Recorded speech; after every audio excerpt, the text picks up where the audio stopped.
Hello everyone, Zane here and welcome to another Final Fantasy XIV video. Today I'm going to show you guys how to farm your tomestones of pageantry. This is for the Tomestone Moogle event. Now this is going to last up until 6.5, which is most likely going to come out October 3rd or the 10th. So you guys got about a month or so to get as many of these as possible. Now this is not the only thing that you're going to be farming. You're also going to be getting Grand Company seals, your causality, and your comapny tomestones as well. And we are going to be doing the first ring of pandaemonium, which is the Asphodelos, the first circle, against Eric Thornius. You will get 10 stones of causality, comedy, and 3 pageantry. You should be able to do this within 3 or so minutes with 7 DPS and 1 tank. A healer is not required. You will unlock pandaemonium and old sharlayan at X 9.6, while 11.1 with nemjiji in old sharlayan. So that's where you're going to find those. Now, as for the loot, you are going to be getting the accessories, the leg piece, the feet piece, the hand piece, the body, and the helm. This is the same loot table as Alexander, so you always will get 2 accessories and a headpiece per run. 2 runs you'll get the feet piece and the hand piece, along with the 2 accessories and the headpiece. And then before runs you get a leg piece and a body piece. If you're lucky to be the only one going for this, congratulations, all the loot is yours. And this is where you're going to be turning in the gear at X 10.3, Y 9.6, and the Razahen area. Now, be wary that these rings are unique, so you only can have 1 each. That goes with the rest of the accessories. So you're going to be having 20 accessories max, which what you can do is empty your saddlebags and put the 20 accessories here, and then you get 20 more after that, or depending on how many you have left after you get your first 20. It takes about 34 runs to get 100 pageantry tomestones for the Moogle event, so you can be doing that about 34 times.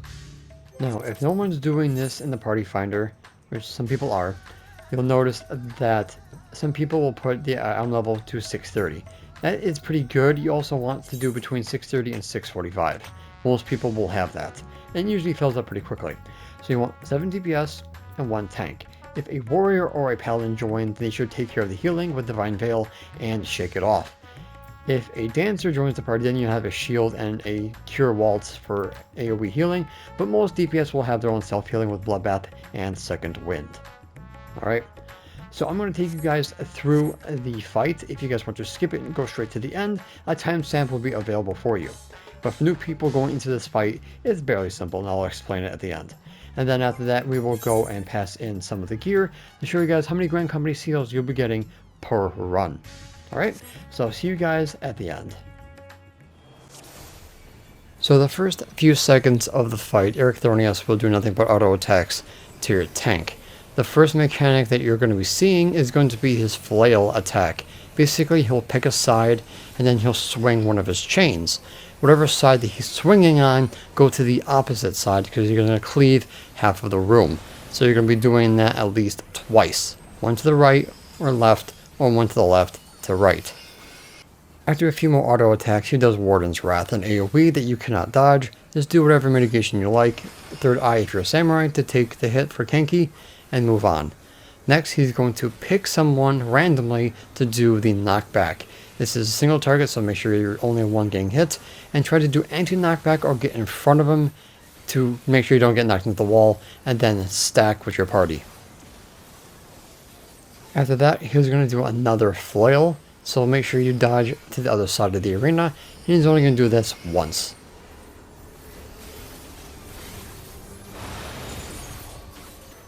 After a few more autos, he'll do a heavy hand. This is going to be a tank buster, so make sure you mitigate this as much as possible to minimize the damage.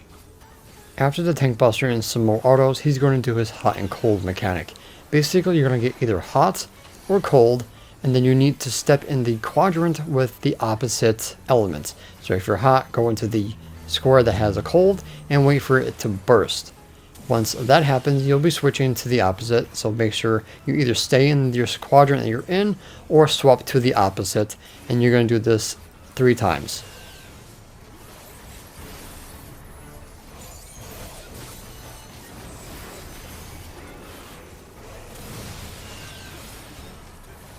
So after that mechanic is done, he's going to do another Warden's Wrath, so make sure you mitigate it personally if you can, otherwise just heal through it if possible.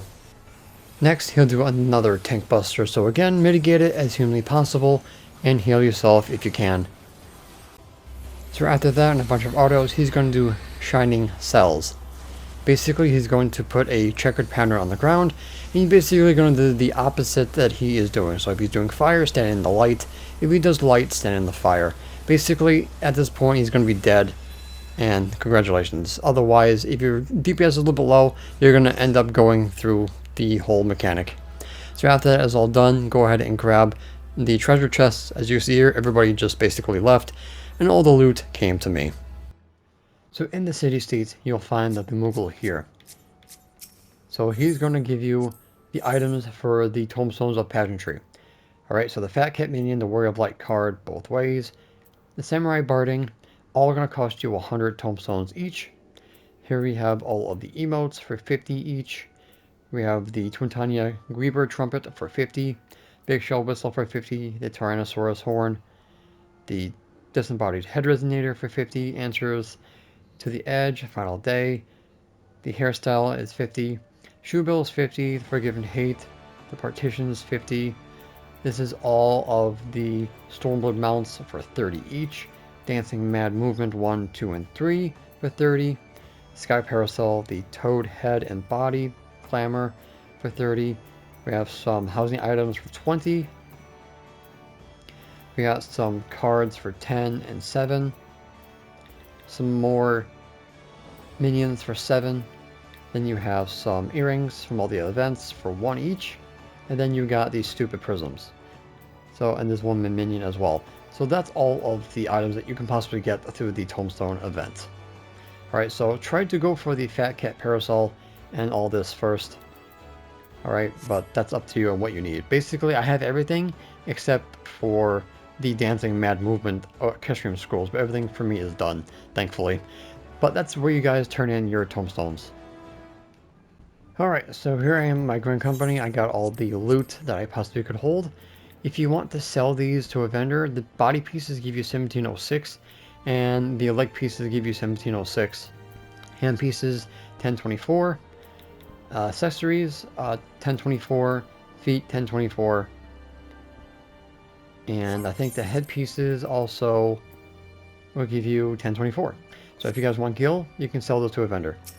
Now, if you're doing this with the Seal Sweetener 2 buff up from your free company, you'll get 2049 seals. Times 55, you get 112,695 Grand Company seals. So if you want to buy, like Ventures, or if you want Dark Matter for repairs, submarine kit repairs, any other good stuff, teleport tickets, you guys can use all those seals here. If you don't want that, you can just sell them for gil. It's up to you, but that is how you guys farm the Moogle event for tomestones of Causality Comedy, and your Grand Company seals to make a huge profit for the next month or so. Alright, so that is going to be up to you. But guys, that is pretty much going to be it for this video. Thank you so much for watching. Don't forget to like, comment, and subscribe to my channel if you're new for more Final Fantasy XIV content, and join the First Brood. If you guys want to join my Discord server, the link is in the description down below. And if you want to support the channel further, I do have YouTube memberships available, and a link to my Patreon also in the description down below. So until next time, if you're walking the glorious light of Lord Bahamut, but always remember to keep forging ahead. Happy farming, and hopefully you get all the good loot that you want.